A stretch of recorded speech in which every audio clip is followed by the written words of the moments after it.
I'm Lawrence Pratt. I'm an associate professor of chemistry at Medgar Evers College. My areas of specialization are organometallic chemistry and more recently renewable energy.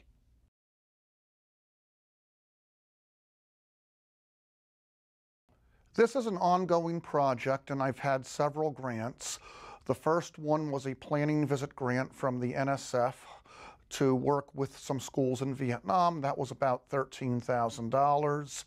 Then I had one from the NSF for $150,000.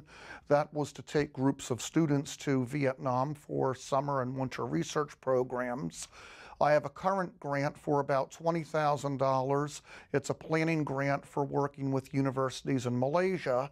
And I also had a small grant for a little under $5,000 from the American Chemical Society for starting a new biofuel research program with a university in Vietnam.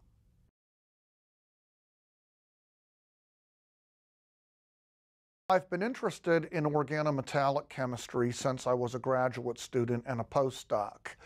But what really got me interested in renewable energy were the high gas prices starting in about 2008.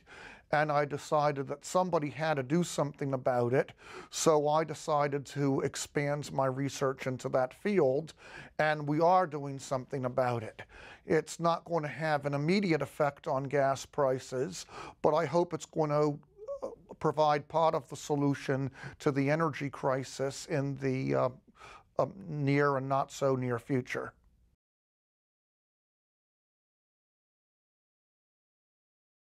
The primary focus of my current grant is an organometallic investigation of some lithium cuprate compounds, trying to better understand the mechanisms.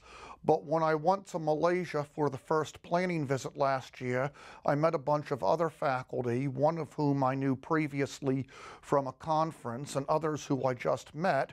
So in addition to that primary focus of the project, we're also working on some biofuel projects. We're trying to make fuel out of renewable materials such as waste oil, very low-grade waste oils, not the used vegetable oil, and also out of components of garbage and sewage.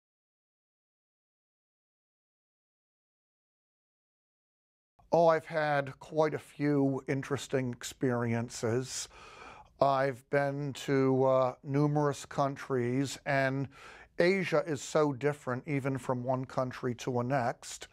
Some of my students had a very interesting experience in Vietnam where they went from American universities, some of the major research universities, to working under very primitive conditions, but we're still able to get the work done, even though we have to do things differently than we would do them in the States.